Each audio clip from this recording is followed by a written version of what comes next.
Alright, guys, I'm Mike Muhammad and I'm finally back.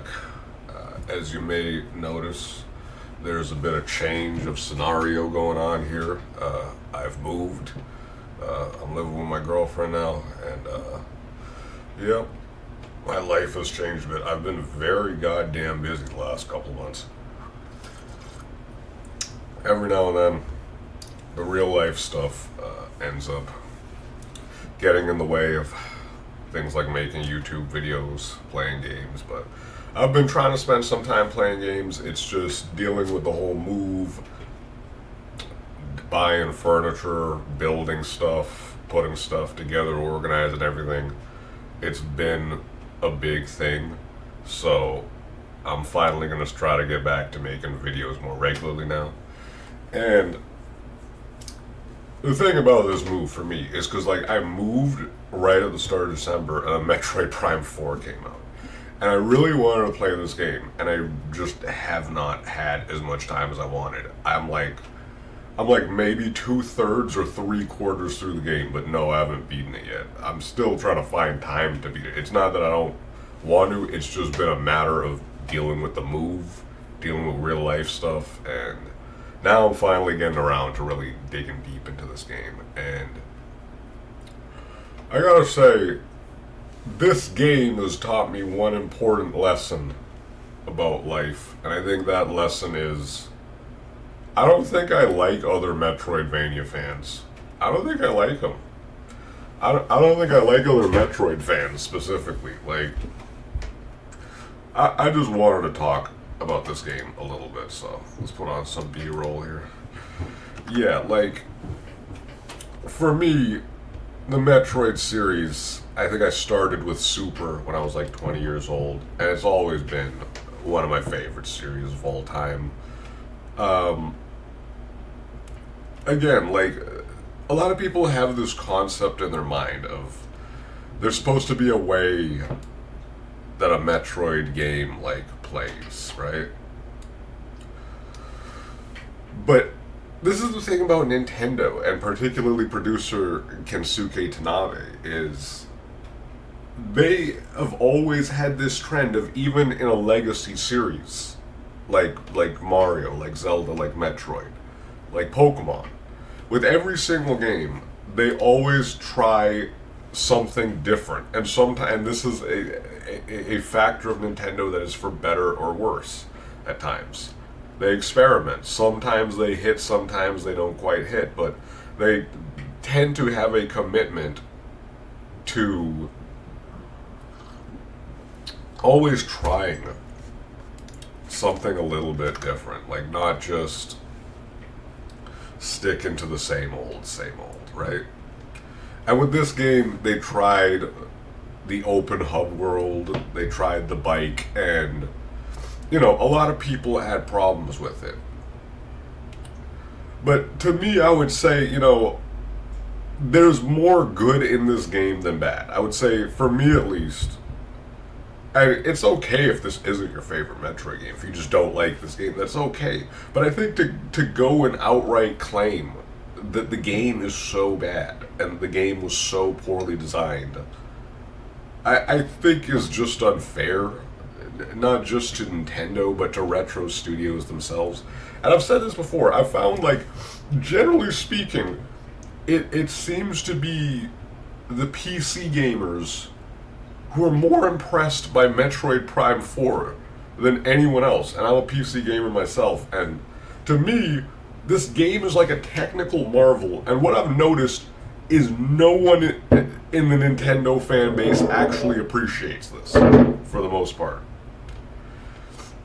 It kind of just seems to me like the Nintendo fan base, they don't even really seem to recognize that this is a 120 FPS game, that you have the motion pointer controls, the technical marvels of this game. I feel like it's the closest I've ever come to feeling like it matches the mouse and keyboard setup of a first-person game on PC. This is the closest I've ever felt to playing that on a console, other than Metroid Prime Trilogy on Wii.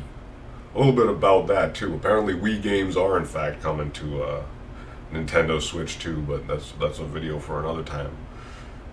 The thing that bugs me is seeing people read sales data and not really get the full picture out of it. So everybody's saying, oh, Metroid Prime 4 did not make the million seller list. But you have to remember, look at the history of this series. You know, people want to say Metroid Prime 4 is such a bad game and it's such a disgrace to the series. Well, look at the sales of Metroid Prime 1 Remastered on Switch 1. This is basically the best version of very possibly the best game in the Metroid Prime series, the first game. It's probably the most perfect version of that first game we're ever going to get. And if I'm not mistaken, that game has not sold more than 2 million copies. Guys, Metroid games just do not sell that well. Nintendo fans in general, they like their cutesy shit, like the most mediocre Pokemon, Animal Crossing, or like Zelda spin-off games will hit millions of sales with ease. But Metroid has a very devout but small group of people who will buy it, but it's just never going to be this big mainstream game like Pokemon, Zelda. I don't know. The Japanese in particular, they're like scared of Metroid games. These games like intimidate them. So it was never going to be some serious. I think we have to give up on the dream of Metroid or Metroid Prime games hitting like 10 million sales or whatever. I don't think it really matters how good the game is. People just don't buy these games, especially on Nintendo's platform.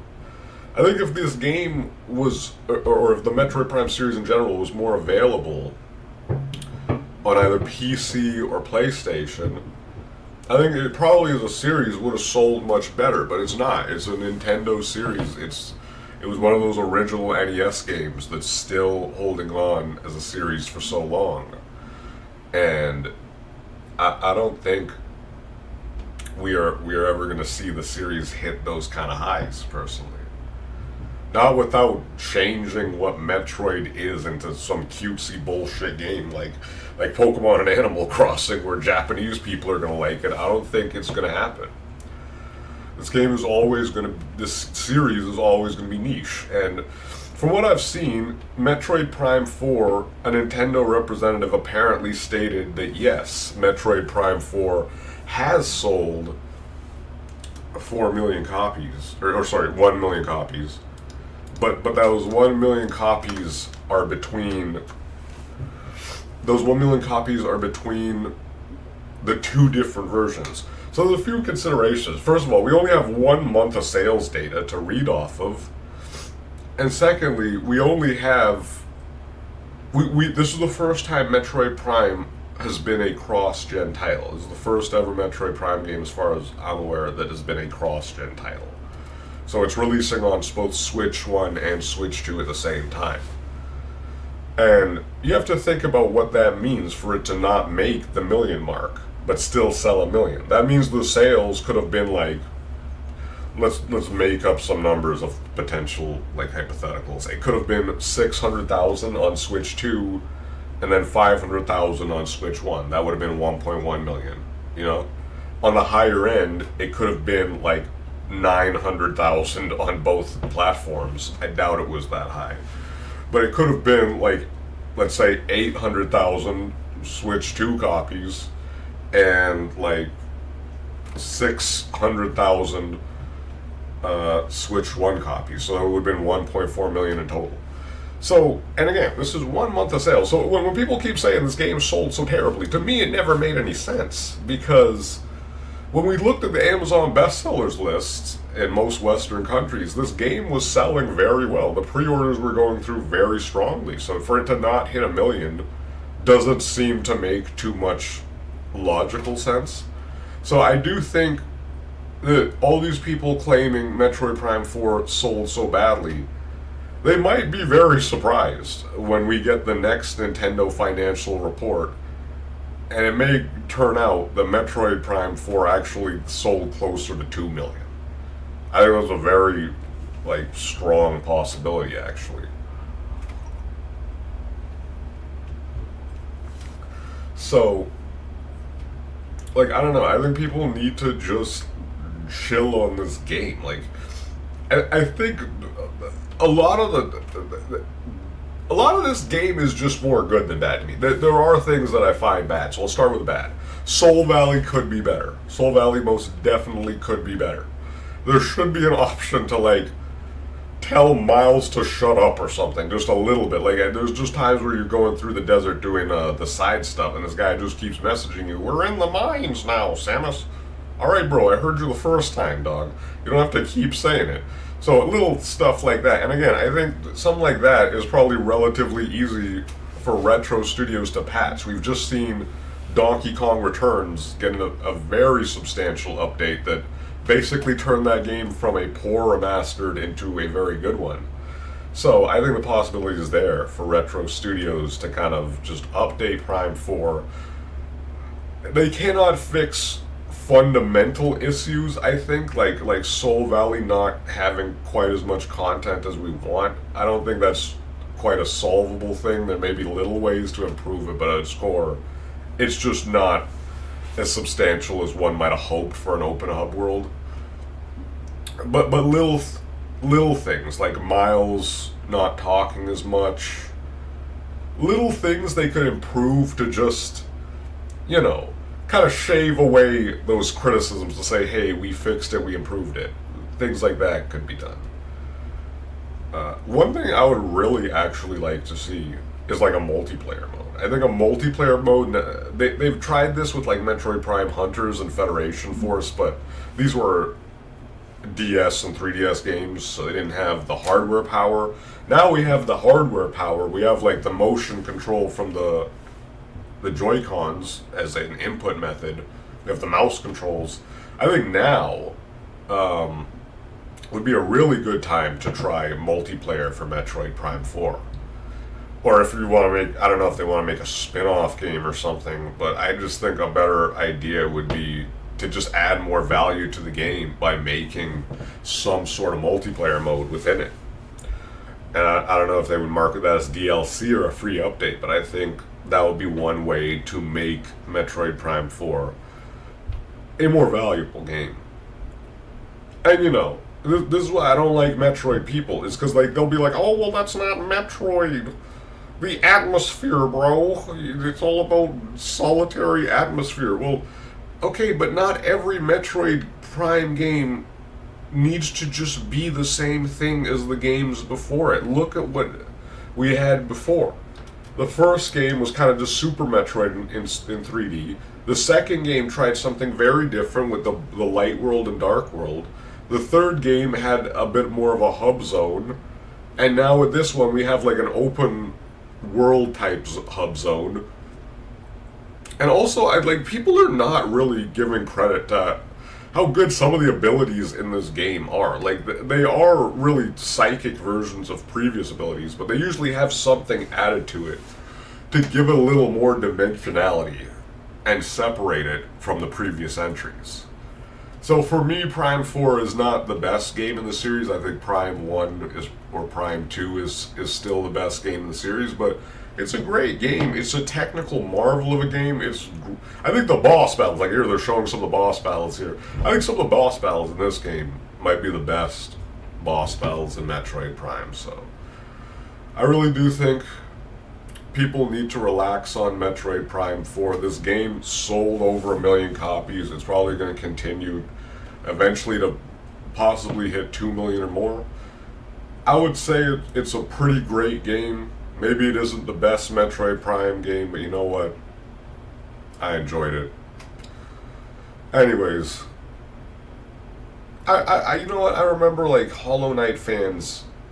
I used to hate Hollow Knight fans because they would come into like discussions about Metroid and Castlevania and be like, well, you know what? Hollow Knight is actually better than these entire series, and it's just a little indie game that's like better than all of them. And I mean, okay, if you like this game that much, that's cool. I don't think you need to disrespect these series that have like a very long legacy and tons of fans behind them. But now I'm finding I don't even want to talk to like other Metroid fans about Metroid anymore, because I find most of them don't really appreciate what was done in Metroid Prime 4, and they all have like very specific things that they think Metroid should be.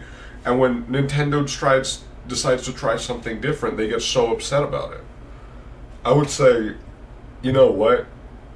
If you hate this game that much, if you want to be so upset over this game, okay, me, I'm enjoying the game for what it is. I'm looking forward to doing another hard mode run of this game now that I really understand how everything works. I don't know. I enjoyed, yeah, Arlo. This guy turned into a damn doomer, man. Arlo is making these, again, Arlo's like making a fool of himself. Used to be one of my favorite Nintendo YouTubers, but now this guy's making a fool of himself because he's prematurely making all these videos that are like Nintendo stuff about how the Switch 2 isn't selling that well and Prime 4 sold really bad. The game sold over 1 million copies. For a Metroid game that's been out for only 1 month, I'd say that's pretty damn good, man. It may be the fastest selling Metroid Prime game when we actually take everything into consideration. Only been out 1 month, hit 1 million in 1 month. That may be the fastest selling Metroid Prime game as far as I know. So that's all I gotta say on this one. Metroid Prime 4, I enjoy it. And I hope if you play Metroid Prime 4 you enjoy it too, and if not, there's always the old games. Anyways, I'm Mike Muhammad. Y'all take care out there.